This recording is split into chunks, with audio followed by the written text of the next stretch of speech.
Morning कशिश।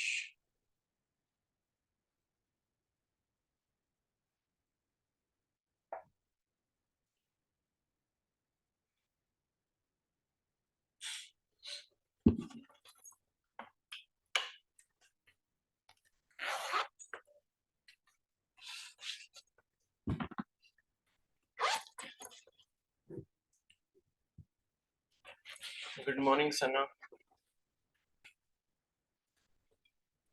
Good morning, sir.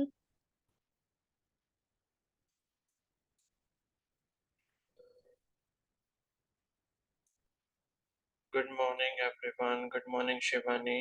Good morning Kashish.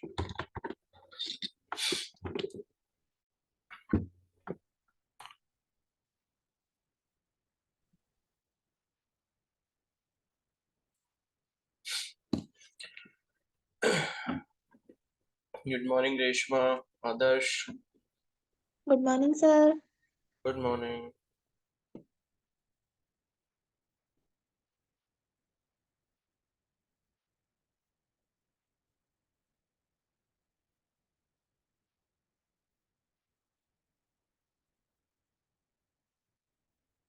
Good morning Nandita. Good morning मधु।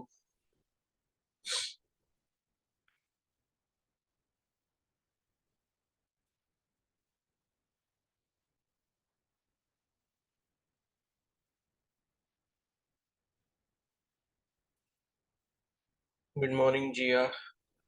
अच्छा ये बताओ, आप में से कितने लोगों ने टेबल्स याद की थी?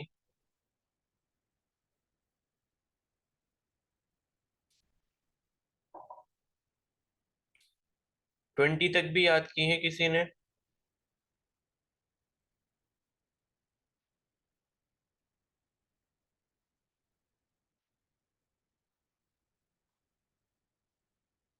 शिवानी ने की है 20 तक।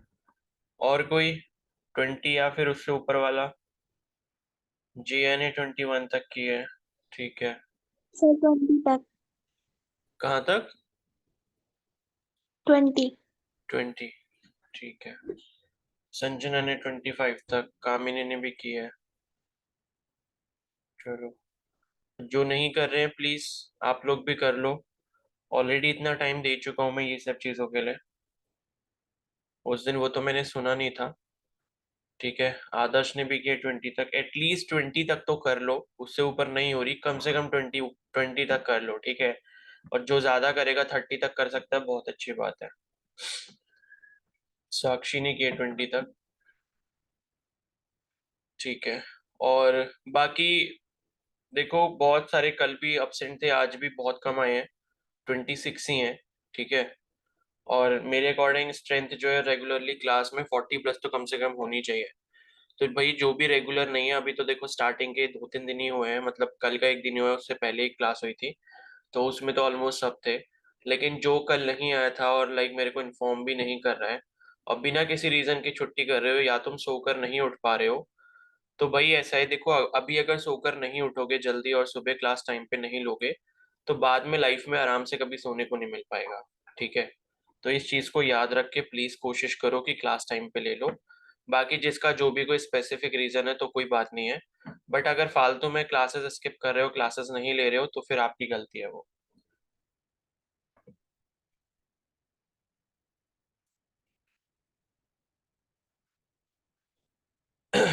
ठीक है। चलो फिर स्टार्ट करते हैं, ऑलरेडी 5 मिनट हो गए हमको वेट करते हुए।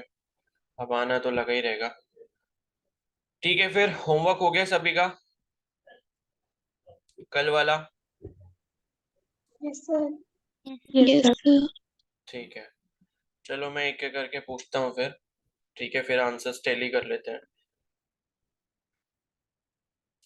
ठीक है। आस्था आप बताओ, फर्स्ट वाले का आंसर cos 240 कितना आ रहा है?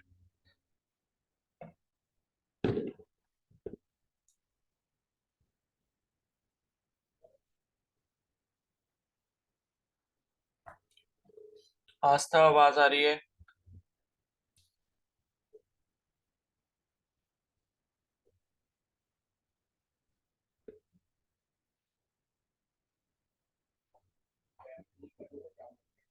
आस्था?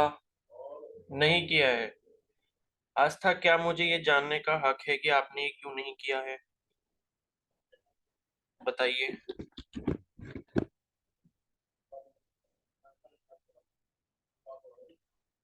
आस्था जी बताइए जल्दी से।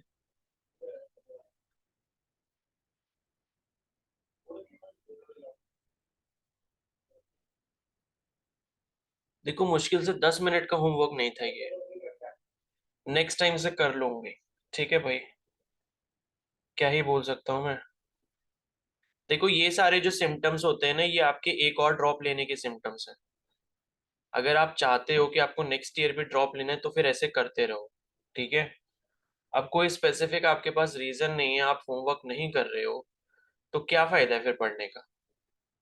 मैं फालतू में दे रहा हूँ ये चीजें। देखो, अभी क्या होता है ना कि कोई ऐप है वाला सिस्टम होता तो मैंने अपने पढ़ा के काम खत्म कर दिया होता ना, मेरे को आपसे मतलब होता कि आप होमवर्क कर रहे हो नहीं कर रहे हो।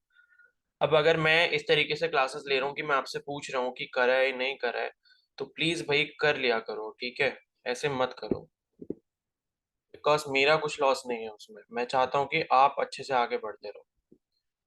ठीक है, स्नेहा को 7th और 8th वाला नहीं आया। चलो, और किसी से पूछा जाएगा। ठीक है, आदर्श आप बताओ, फर्स्ट वाला।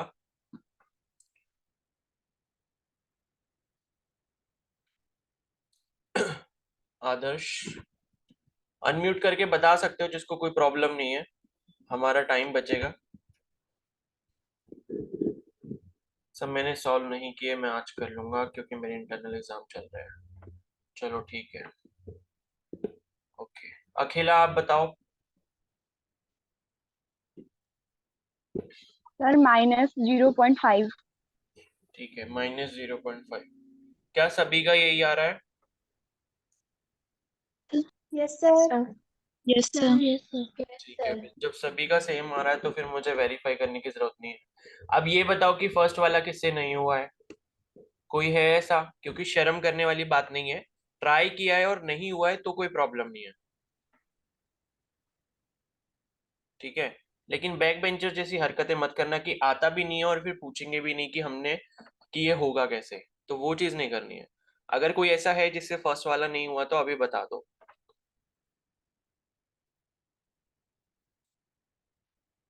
ठीक है, फिर कोई नहीं है, आगे चलते हैं। ओके, सेकंड वाला। तो सेकंड वाला बताएंगे। अंजलि आप बताओ, अंजलि प्रजापति। सेक 225 डिग्री।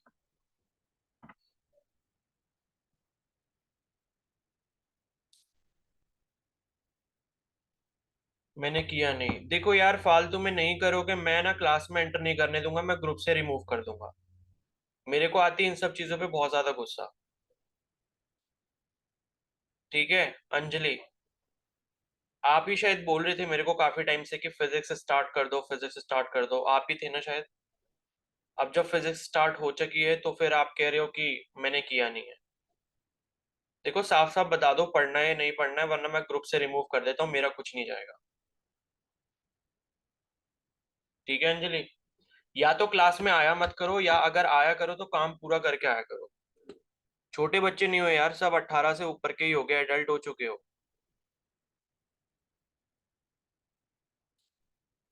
देखो ऐसा है ना, जो नहीं करेगा फिर मैं उससे नेक्स्ट टाइम से पूछूंगा भी नहीं, फिर मेरे को मतलब नहीं कि तुम करते हो नहीं करते हो। और उसके बाद अगर तुम क्लास के बीच में यही वाला डाउट पूछ के लोग मतलब पूछोगे मेरे से तो मैं नहीं बताऊंगा। ठीक है, अगर मेरे को रिस्पॉन्स नहीं मिलेगा तो मैं भी रिस्पॉन्स नहीं देने वाला।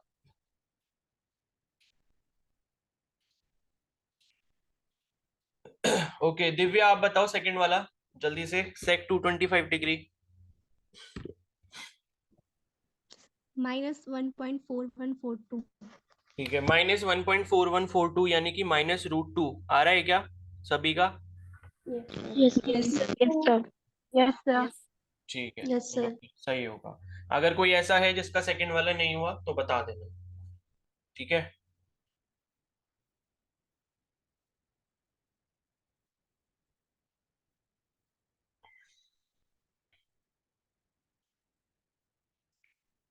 ठीक है, फैजा।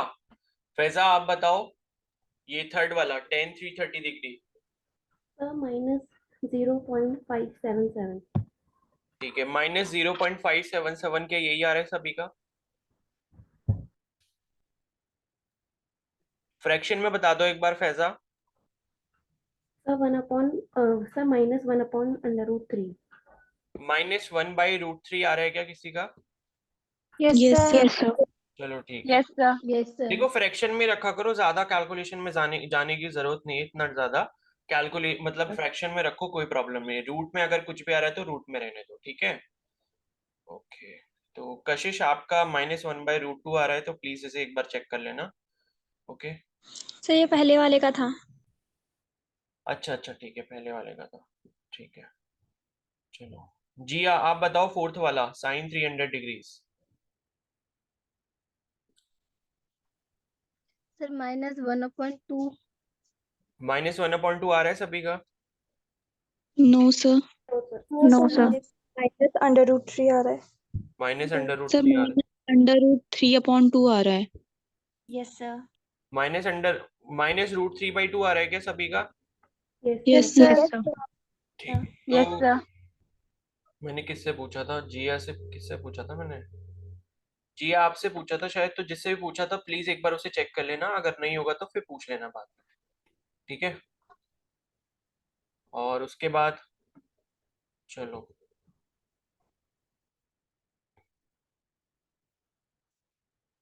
निकिता, आप बताओ मेरे को फिफ्थ वाला, निकिता।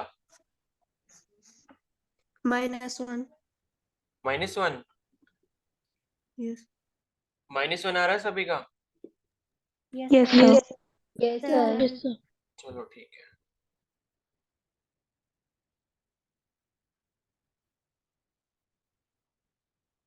रेशमा सिक्स वाला बताओ जरा, tan 420 √3। √3। √3 आ रहा है सभी का? Yes sir. -√3 है। सर +√3 है। हाँ प्लस ही बोला शायद उसने। सर +√3। ठीक है, +√3 आ रहा है tan 420, ठीक है। ओके, और साक्षी आप बताओ सेवंथ वाला कोसेक 510 डिग्रीज। सर 7th और 8th नहीं आ रहा है, बस बाकी तो हो गए हैं मेरे। अच्छा नहीं हुआ, ठीक है। चलो Yes. किसी से हुआ सेवंथ और एट्थ? किस किस से हो गया है? Sir 7th। Sir Sir, yes, sir. √2 और 8th का √2। एट्थ का √2 आ रहा है यस सर। सभी का 495, यस सर। और यस सेवंथ का सर। क्या आ रहा है? 2। सर +2. 2 +2। हाँ मतलब चलो ठीक है, तो इसका मतलब फिर सभी ने सीख लिया ये। तो सेवंथ और एट्थ का भैया मैं बता मेरा देता ना हूँ एक बार कि करना कैसे है। देखो मैं ब्रेक करना बता देता हूँ, बाकी खुद कर लेना, सारा प्रोसेस आपको पता होगा। तो ये आपको दिख रहा है 510, ठीक है। और आपको पता है 90 का मल्टीपल देखना होता है कि इसके आसपास 90 का मल्टीपल कौन सा आ रहा है, पहले तो ये चीज चेक करो। तो 9 5 जा कितना होता है, 45 होता है। और उसके बाद 9 6 जा जो होता है वो हमारा 54 होता है, ठीक है। 90 है तो 0 0 लगा दो, एक ही बात है, मतलब 450 हो गया और 540 हो गया। तो अब देखो 510 किसके ज्यादा पास दिख रहा है, तो 540 के ज्यादा पास दिख रहा है। तो हम इसको क्या कर लेंगे, हम इसको कर लेंगे 540 -30, ठीक है साक्षी। माइक ऑफ करो भाई। Yes sir.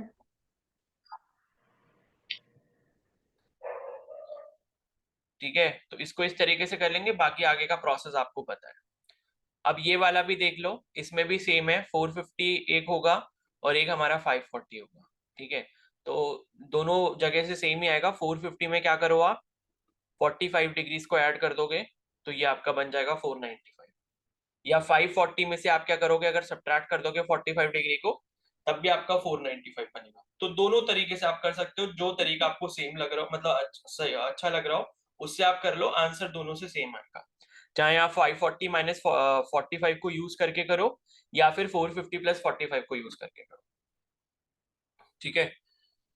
तो जो भी हमने ये मेथड सीख लिए ट्रिग्नोमेट्री के, इससे हम काफी सारी वैल्यूज को अब कैलकुलेट कर सकते हैं, और इतनी ही वैल्यूज आपके काम आती है, इससे ज्यादा काम नहीं आती। अगर कहीं पर न्यूमेरिकल में कोई वैल्यू चाहिए भी होती है तो स्पेसिफाई कर दिया जाता है कि ये वैल्यू जो है, जो आपके न्यूमेरिकल सॉल्व करने में काम आएगी, इसकी वैल्यू इतनी है, ठीक है, तो वो अलग से ब्रैकेट में करके आपको वैल्यू दे दी जाती है। अगर मान लो कहीं पर आ गया कि सपोज वैल्यू है कहीं पर 1036 डिग्रीज की, तो वो आपको ब्रैकेट में ऐसे करके दे देंगे कि इस तरीके से कि 1036 की जो भी यहाँ पर XYZ जो भी यहाँ पर वैल्यू होगी वो आपको ब्रैकेट में दे दी जाएगी। बाकी मैक्सिमम जितनी वैल्यूज है वो आपको निकालना यहाँ पर आ चुका है कि ट्रिग्नोमेट्री के ये जो फॉर्मूलाज वगैरह या जो ये जो मेथड है इनको यूज करके आप बहुत सारी वैल्यूज जो है किस तरीके से कैलकुलेट कर सकते हो। तो यहाँ पर बेसिक चीज जो वो आपको आनी चाहिए वो एक तो ये है कि एक ये वाला प्रोसेस आपको पूरा पता होना चाहिए, क्वाड्रेंट वाला जो भी मैंने आपको कल सिखाया। और दूसरी चीज ये है कि जो हमने बेसिक ट्रिग्नोमेट्री की टेबल जो हमने याद करी थी 0, 30, 45, 60, 90 वाली, वो वाली टेबल आपको याद होनी चाहिए। वो टेबल अगर आपको पूरी याद नहीं भी होती है एटलीस्ट साइन और कॉस वाला जरूर याद कर लेना, ठीक है। और पूरी कर लोगे तो बहुत अच्छी बात है, मतलब साइन कॉस टेन कर लो, बाकी तो सबके रेसिप्रोकल है, ठीक है। अगर मान लो 1060√3 होता है तो आपको पता लग जाएगा cot 60 क्या होगा, 1/√3 होगा। तो ये तो सिंपल है, टेन का रेसिप्रोकल कॉट होता है, साइन का रेसिप्रोकल कोसेक होता है, और कॉस का जो है वो सेक होता है। तो ये हमारा ट्रिग्नोमेट्री वाला पार्ट था, और ट्रिग्नोमेट्री वाला पार्ट अब यहीं पर खत्म होता है। अब इसके बाद हम नेक्स्ट टॉपिक पढ़ेंगे जो हमारे आगे काम आएगा। तो अब आप में से अगर कोई भी ऐसा है जिसको इसमें कुछ भी डाउट है या जिसको कुछ भी इसमें थोड़ा बहुत समझ नहीं आया तो आप मेरे को बता सकते हो, ठीक है कोई ऐसा? सर ये 10 3 30 वाला जो क्वेश्चन 10 3 30 वाला कहाँ है? 10 3 30 ये है ना। तो आप देखो 330 के आसपास जो है 90 का कौन सा वो आता है मल्टीपल, 360 आता है, ठीक है। आप चाहो तो 270 भी ले सकते हो, तो 270 में या तो 60 आप प्लस कर दो, 360 में या तो आप 30 माइनस कर दो, आपको 330 मिल जाएगा। बस 90 का मल्टीपल देखना है और फिर आपको ये वाला मेथड लगा देना है, ठीक है। Okay sir. ऐसे करना है। तो बाकी का प्रोसेस आपको पता ही है, और फिर भी अगर उसमें कोई डाउट हो तो आप कल वाली रिकॉर्डिंग एक बार फिर से देख लेना, ठीक है। और किसी को कुछ पूछना है इस टॉपिक में?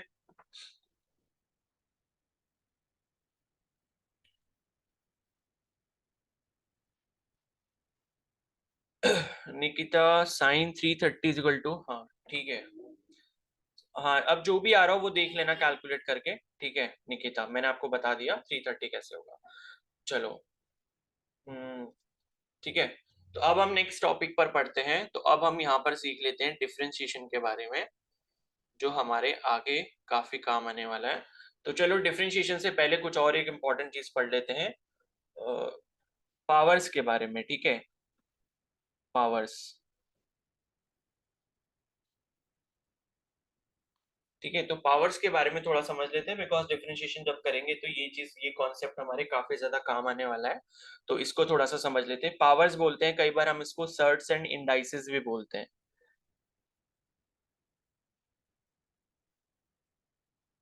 ठीक है।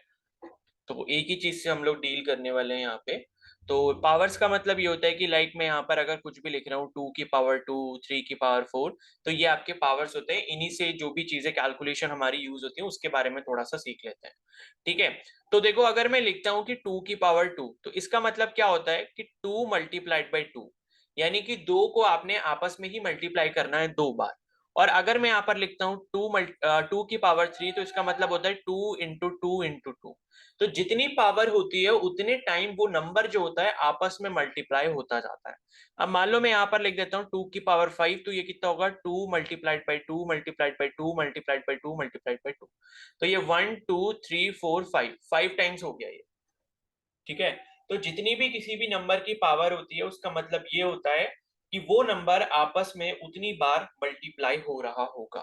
सपोज कोई भी हमारे पास ए नंबर है और उसकी पावर अगर मैं एन लेता हूं, तो वो ए जो है आपस में मल्टीप्लाई होता जाएगा एन टाइम्स तक। कहने का मतलब ये है, मतलब एन कुछ भी हो सकता है, एन आपका कोई भी नंबर हो सकता है, कोई भी नेचुरल नंबर हो सकता है, ठीक है, या कोई भी होल नंबर हो सकता है, तो कुछ भी हो सकता है। तो जितना भी होगा वहां तक जो है ये आपका चलता रहेगा, क्लियर है। तो ये आपका कुछ मतलब बेसिक चीजें हैं पावर्स के बारे में। तो अगर आप इसे सॉल्व करोगे तो ये चीज भी पता होनी चाहिए, 2 × 2 ये आपका 4 हो गया, ये आपका 8 हो गया, 2 की पावर 5 आपका 32 होता है, ठीक है। इसी तरीके से 2 की पावर 6 जो होता है वो आपका 64 के बराबर होता है, 2 की पावर 7 जो है वो 128 के बराबर होता है, 2 की पावर 8 जो है वो आपका 256 के बराबर होता है, और 2 की पावर 9 जो है वो आपका 512 के बराबर होता है, और 2 की पावर जो 10 है वो आपका होता है 1028 के बराबर। ठीक है, सॉरी 1024, ठीक है 1024 के बराबर होता है। तो ये पावर्स के बारे में कुछ बेसिक इंफॉर्मेशन है जिसके बारे में आपको थोड़ा सा मालूम होना चाहिए। तो ये इसका मतलब होता है अगर किसी के ऊपर कोई भी पावर है तो वो जो नंबर है वो उतने टाइम्स जो है वो मल्टीप्लाई वहां पर हो जाएगा। क्लियर है? तो यहाँ पर कुछ रूल्स को समझ लेते हैं। ठीक है, तो मैं एक काम करता हूँ, मैं एक बार रूल्स की टेबल निकाल लेता हूँ, बिकॉज हो सकता है कि मेरे से कुछ मिस हो जाए।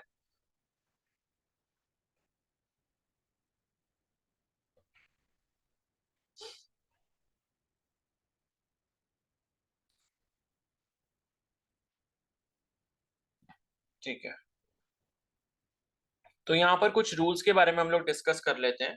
जैसे मान लो मेरे पास कोई भी नंबर है एंड उसकी पावर मेरे पास m है, और उसको मैं मल्टीप्लाई करता हूं एक ऐसे उसी नंबर से जिसकी पावर n दी गई हो। तो यहाँ पर क्या होता है, अगर यहाँ पर बेस हमारा सेम होगा, ये इसे हम बेस कहते हैं, जिसके ऊपर हमने पावर को लिखा है उसे हम बेस कहते हैं, एंड ये जो आपको दिख रहे हैं m और n ये इसकी पावर्स हैं। तो अगर आपके बेस कहीं पर भी सेम होते हैं मल्टीप्लीकेशन में, ये चीज आपको ध्यान रखनी है, सिर्फ और सिर्फ ये मल्टीप्लीकेशन में काम आएगा और मतलब डिवीजन में भी काम आएगा। तो मल्टीप्लीकेशन में ये वाला जो रूल है वो हम देखने वाले हैं कि मल्टीप्लीकेशन में क्या होता है, जब भी हमारा बेस सेम होता है तो उस टाइम पे ये बेस वैसे का वैसे ही रहेगा, और उस टाइम पे क्या होता है, ये जो पावर्स हैं वो आपस में क्या हो जाती हैं, ऐड हो जाती हैं, अगर ये आपस में मल्टीप्लाई हो रहे होंगे। फॉर एग्जाम्पल अगर हम इस तरीके से ले लेते हैं, मान लो मैं लेता हूं कि 3 की पावर 6 है, इसको मैं मल्टीप्लाई कर रहा हूं 3 की पावर 8 से, तो ये मेरा बराबर हो जाएगा 3 की पावर 6 प्लस 8 के बराबर, यानी कि ये हो जाएगा 3 की पावर 14। अब इसका आंसर जो भी है वो आपको निकालने की जरूरत नहीं, इतनी बड़ी बड़ी पावर्स को आपको कैलकुलेट नहीं करना होता है।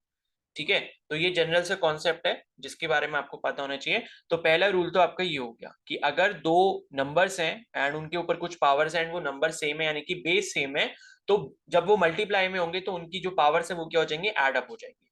अब दूसरा केस यहाँ पर ये है कि अगर कोई दो नंबर्स हैं एंड उनके पावर m है, उसकी एक की पावर m है और एक की पावर n है, एंड ये दोनों आपस में डिवाइड हो रहे हैं, आप ऐसे लिखो या फिर आप इसको ऐसे लिख लो, a to the power m divided by a to the power n।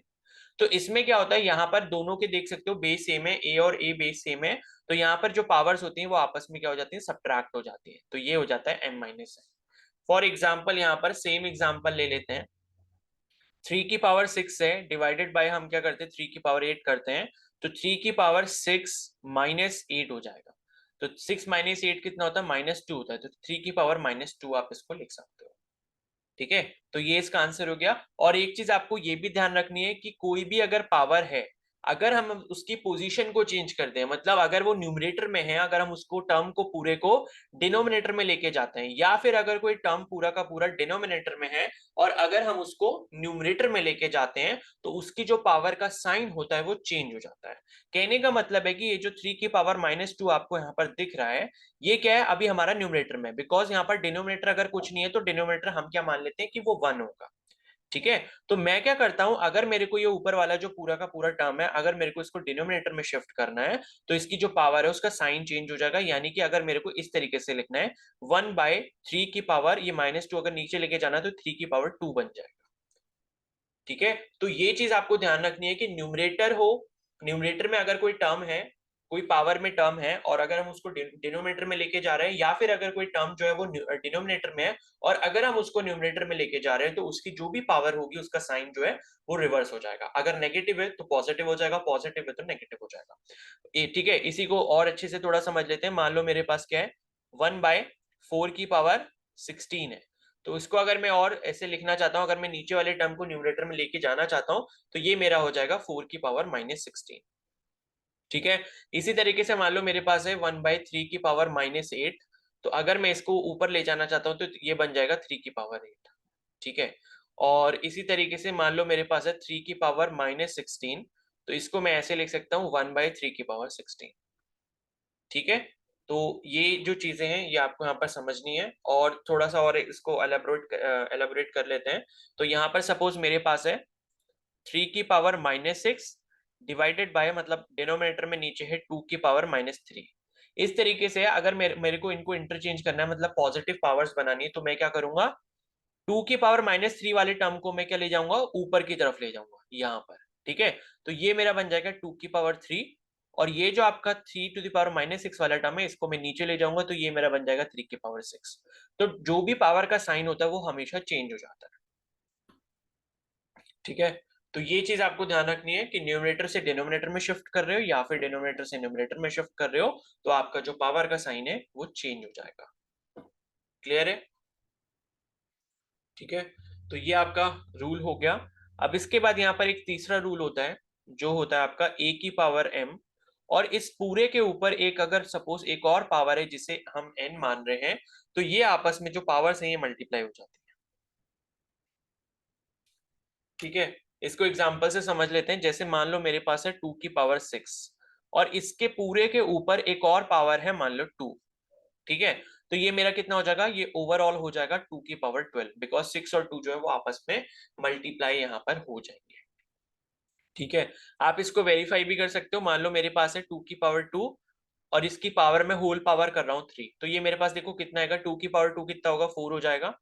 और 4 की पावर अगर मैं 3 करूंगा तो 4 4 4, मतलब 4 जो है आपस में 3 टाइम्स मल्टीप्लाई होगा, तो 4 4 जा 16, 4 जा 64, तो ये इसका आंसर होगा। अब मैं क्या करूं, ये वाला फॉर्मूला यूज कर लूं, a to the power mn वाला। तो 2 की पावर 2 है और उसके ऊपर 6 है, तो ये जो पावर है आपस में, ये वाली जो दोनों पावर्स हैं ये आपस में क्या हो जाएंगे, मल्टीप्लाई हो जाएंगे। तो ये क्या हो जाएगा, 2 की पावर 6 हो जाएगा, ठीक है। तो 2 की पावर 6 जब आप करोगे, यानी कि 2 को आप आपस में 6 टाइम्स मल्टीप्लाई करोगे यहाँ पर, तो 1 2 3 4 5 6, ठीक है। तो 2 2 जा 4, 2 जा 8, 8 2 जा 16, 2 जा 32, 32 2 जा 64, तब भी आंसर आपका सेम है। तो ये चीज आपको ध्यान रखनी है कि एक नंबर के ऊपर अगर कोई पावर है एंड उस पूरे के ऊपर फिर से एक कोई पावर है, तो वो आपस में जो है मल्टीप्लाई हो जाती है, ठीक है। ये ब्रैकेट जो है, ये वाला जो ब्रैकेट आप देख रहे हो, ये बहुत काम का है। अगर ये ब्रैकेट नहीं आपको दिखता है तो होता क्या बेसिकली, जैसे सपोज मैं आपको दिखाता हूं एक एग्जांपल। 2 की पावर अगर 2 लिखा है और उसके ऊपर लिखा है 2, कई बार आपको ऐसा भी देखने को मिल सकता है। तो इसका मतलब होता है, इसका मतलब ये नहीं कि आपस में आप इसको ये मल्टीप्लाई कर दोगे, आप मल्टीप्लाई नहीं करोगे। इसका मतलब होता है कि आपको यहाँ पर 2 की पावर 4 कैलकुलेट करना है, ठीक है। बिकॉज यहाँ पर देखो इसका मतलब क्या है, मैं जैसे कह रहा हूं कि 2 की पावर 2 और उसके ऊपर 2 है, ब्रैकेट अगर आपको यहाँ पर नहीं दिख रहा है तो इसका मतलब होता है कि ये 2 के ऊपर पावर ये 2 है और इस 2 के ऊपर पावर ये वाली 2 है, तब ये वाला रूल आपका एप्लीकेबल नहीं होता mn वाला। जब तक ये ब्रैकेट होगा, जब ये ब्रैकेट होगा, इस ब्रैकेट के ऊपर कोई पावर होगी और यहाँ पर अंदर कोई पावर होगी, तभी आपस में मल्टीप्लाई होंगे, अदरवाइज ये मल्टीप्लाई नहीं होंगे। तब आप कैसे करोगे, ये जो आपको पावर दिख रही है, ये दोनों जो पावर है, m के ऊपर जो n पावर है, मान लो a है, a के ऊपर कोई m है और m के ऊपर n है, तो m की पावर n पहले आप सॉल्व करोगे, उसके बाद a की पावर जो भी m की पावर n करने के बाद जो भी आपको मिलता है वो आप सॉल्व करोगे, ठीक है। जैसे एक और एग्जांपल ले लेते हैं, 2 की पावर मान लो यहाँ पर 2 है और इसकी पावर मान लो 3 है, इस तरीके से कहीं पर भी। तो आप क्या करोगे, 2 की पावर, अब 2 की पावर ऊपर आपको ये 3 दिख रहा है, तो 2 की पावर 3 कितना होता है, 8 होता है, तो ये बन जाएगा 2 की पावर 8। अब ये जितना भी आएगा लास्ट में आ जाएगा लगभग 256, ठीक है। और अगर यहीं पर क्या होता है, हमारे पास ब्रैकेट होता है 2 की पावर 2 और यहां पर लगा होता है इस तरीके से 3 ब्रैकेट के बाद, तब क्या होता है, ये हो जाता है आपकी 2 की पावर 2 इंटू 3, तब हम यहाँ पर मल्टीप्लाई कर देते और ये हो जाता आपका 2 की पावर 6। तो 2 की पावर 6 जो है वो आपका यहाँ पर हो जाता कितना हो जाता, 64, ठीक है, 64 हो जाता। तो ये आप यहाँ पर डिफरेंस दोनों में देख सकते हो। अगर ब्रैकेट होगा उसके ऊपर होल पावर होगी तब तो आप मल्टीप्लाई करोगे, पावर का ये वाला रूल इस्तेमाल करोगे। और अगर यहाँ पर ब्रैकेट नहीं होता है तो इसका मतलब है कि वो पावर के ऊपर पावर है, तो पावर के ऊपर जो पावर होगी पहले आप उसे सॉल्व करोगे, फिर एक टर्म बनाओगे, फिर जो आपका बेस नंबर है उसके ऊपर वो वाली पावर को अप्लाई करोगे, ठीक है। क्या ये रूल सभी को समझ आ गया है? सर एक बार लास्ट वाला Yes, रिपीट sir. कर दो। ठीक है, और बाकी ऊपर वाले रूल समझ आ गए थे? Yes, sir. Yes, Yes, sir. sir. Yes, sir. तो लास्ट वाला हम एक और एग्जांपल से समझ लेते हैं। जैसे मान लो मेरे पास है 4 की पावर 2 की पावर 3, एक इस तरीके से लिखा हुआ है और एक मेरे पास इस तरीके से लिखा है 4 की पावर 2, ठीक है। ये मान लो ये 4 की पावर 2 है और इसके ऊपर होल पावर जो है वो 3 है। देखो बस रिप्रेजेंटेशन का यहाँ पर जो तरीका अलग अलग है।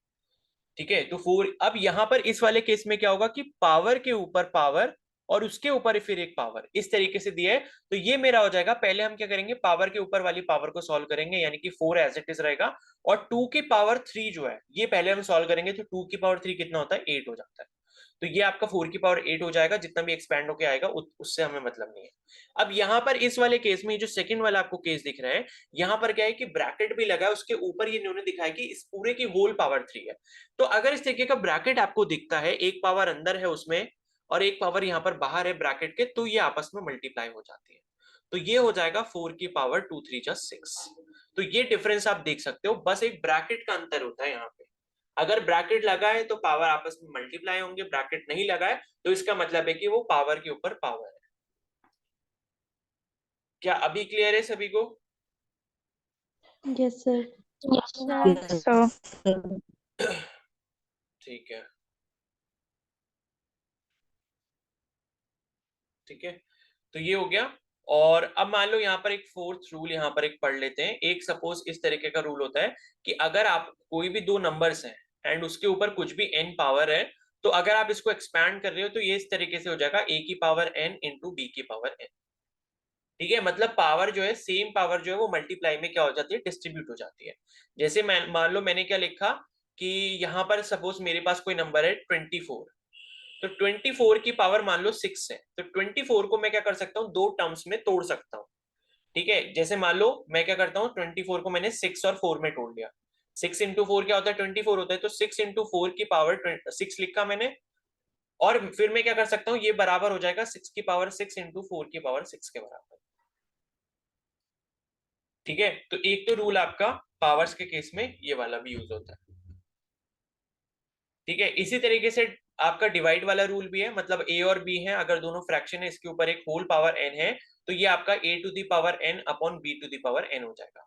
मतलब मल्टीप्लाई और डिवाइड के केस में अगर कोई भी एक कॉमन पावर है ऊपर, तो आपकी वो पावर डिस्ट्रीब्यूट हो जाती है इक्वली। ठीक है, और उसके बाद यहाँ पर एक जो चीज याद रखनी है वो ये है कि कोई भी नंबर हो उसकी पावर अगर 0 होती है तो वो हमेशा 1 के बराबर होता है। ये रूल काफी ज्यादा इंपॉर्टेंट है, जो हम अभी आगे यूज भी करेंगे। ठीक है, कोई भी नंबर हो, 1000 हो, 1 लाख हो, 1 करोड़ हो, कुछ भी नंबर हो, उसकी पावर अगर आप 0 कर देते हो तो इसका आंसर जो है वो हमेशा 1 आएगा। ठीक है, तो एक रूल तो आपको ये वाला याद रखना है। तो यही कुछ आपके रूल्स हैं जो आपको यहाँ पर पावर्स के केस में याद रखने होंगे। ठीक है, फिर उसके बाद हम समझ लेते हैं। हाँ, तो एक चीज आपको ये भी पता होगी कि जब हमारी पावर जो है वो किसी भी नंबर की 2 होती है, अगर किसी भी नंबर की पावर 2 होती है तो हम इसको स्क्वायर बोलते हैं, मतलब कि इस नंबर का हम क्या कर रहे हैं, स्क्वायर कर रहे हैं। और मान लो अगर किसी भी नंबर की पावर 3 होती है तो हम उसको क्या बोलते हैं कि हम इसका क्यूब कर रहे हैं। ठीक है, अब हम यहाँ पर पढ़ते हैं रूट्स के बारे में। हमने पावर्स के बारे में पढ़ लिया, अब हम थोड़ा सा रूट्स के बारे में भी पढ़ लेते हैं। तो रूट्स बेसिकली होते क्या हैं इसको समझ लेते हैं। जैसे मान लो मैंने क्या करा कि 2 का स्क्वायर करा मैंने, 2 की पावर 2 करा तो ये 4 होगा। और ये क्या होता है, रूट जो होता है वो पावर का बेसिकली क्या होता है, ऑपोजिट फंक्शन होता है। ठीक है, जैसे 2 की पावर 2 जो है वो 4 होगा, अगर मैं क्या करूं 4 का स्क्वायर रूट कर दूं, 4 का क्या कर दूं, स्क्वायर रूट कर दूं, तो मेरे को 2 मिल जाएगा। ठीक है, और एक चीज ये ध्यान रखना कि ये जो स्क्वायर रूट वाला, ये जो रूट वाला सिंबल होता है, अगर इस रूट वाले सिंबल के बाहर यहां पर कुछ भी नहीं लिखा हुआ है तो हमेशा ये स्क्वायर रूट ही कहलाता है। और अगर मान लो यहाँ पर कुछ भी स्पेसिफाई करा हुआ है, ठीक है, जैसे मान लो इन्होंने इस तरीके से करा या इस तरीके से करा, ठीक है, तो इसका मतलब होता है जैसे अगर 3 है तो ये आपका क्यूब रूट हो जाएगा। जैसे मान लो 27 का मैं क्या करूं, इस तरीके से रिप्रेजेंट करूं उसको, तो इसका मतलब है कि 27 का क्यूब रूट निकालना हो। और इसको एक और तरीका होता है रिप्रेजेंट करने का, वो ये होता है कि 27 की जो पावर है वो मैं क्या लिख सकता हूँ, 1/3 लिख सकता हूँ, तब भी ये सेम चीज होती है। और इसका आंसर जो है वो कितना हो जाएगा, 3 हो जाएगा। 3 3 जा 9, 3 जा 27 होता है, तो 27 का जो क्यूब रूट है वो क्या हो जाएगा, 3 हो जाएगा। ठीक है, इसी तरीके से ये जो स्क्वायर रूट ऑफ 4 लिखा था, अगर ये ऐसे लिखा है सिंपली तब भी आप इसे स्क्वायर रूट समझोगे, अगर ये ऐसे लिखा है तब भी आप इसको स्क्वायर रूट समझोगे। ये जो 2 होता है ये छोटा सा बना होता है, ठीक है, मैंने थोड़ा बड़ा बना दिया इसे, तो ये जो 2 है ये इस तरीके से छोटा सा बना होता है, तो इसका मतलब भी स्क्वायर रूट ऑफ 2 है, सॉरी 4 है, ठीक है। और अगर मैं ऐसे लिखता हूँ कि 4 की पावर 1/2, तो भी सेम चीज है, और इसका आंसर क्या हो जाएगा, 2 जाएगा। तो रिप्रेजेंट करने के अलग अलग तरीके हो सकते हैं। अगर स्क्वायर रूट के बाहर लेफ्ट साइड में कुछ भी नहीं लिखा है तो आप हमेशा स्क्वायर रूट ही समझोगे, और अगर कुछ लिखा है तो फिर आपको स्पेसिफाई कर दिया जाएगा कि भाई हम इसकी इतनी 1/पावर निकाल रहे हैं, ठीक है। जैसे मैं बोलता हूं कि मान लो यहाँ पर 4 की जो पावर है 3, वो होता है मान लो 64, तो 64 की जो पावर है 1/3, जिसे हम ऐसे भी लिख सकते हैं 64 का क्यूब रूट, छोटा सा 3 लिख दूंगा, ये हमारा हो जाएगा 4, ठीक है। तो ये आपका पावर वाला फंक्शन हो गया, ये वाला आपका रूट वाला फंक्शन हो गया, तो ये दोनों ऑपोजिट काम करता है, ठीक है। या मान लो मैं ऐसे लिख देता हूं कि x की पावर n जो है वो मेरा y के बराबर है, ठीक है। x की पावर n जो है मेरा y के बराबर है, तो x जो है वो क्या हो जाएगा, y की पावर 1/n के बराबर हो जाएगा। कहने का मतलब ये है सिंपल सा, जैसे अभी हमने यहाँ पर एग्जांपल से समझा, 4 की पावर 3 अगर 64 है, तो यहाँ पर जो मेरा 4 है वो 64 की पावर 1/3 हो जाएगा, ठीक है। तो ये रिप्रेजेंट करने का तरीका होता है, ठीक है। बताओ क्लियर है सभी को ये चीज?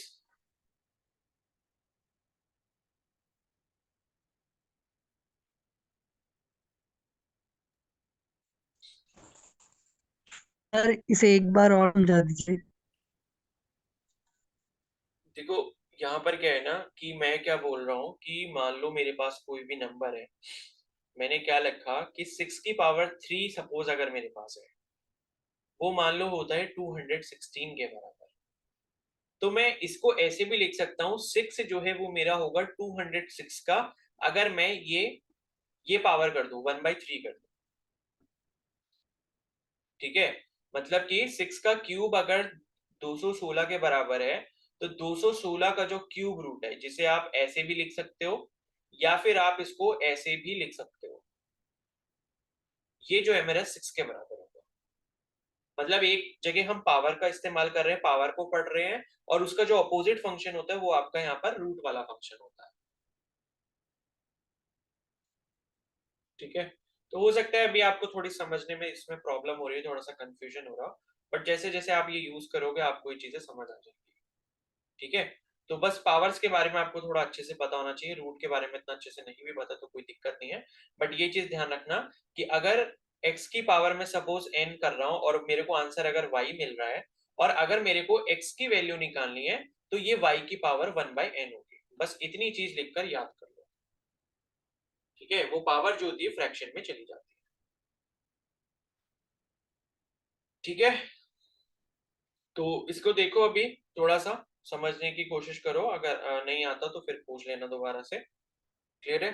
थोड़ा सा अपने आप करके देखो इसे, और फिर अभी जो है हम ब्रेक ले लेते हैं यहाँ पे 10 मिनट का, एंड उसके बाद कंटिन्यू करते हैं, ठीक है। Okay sir. ठीक है, फिर 10 मिनट बाद मिलते हैं।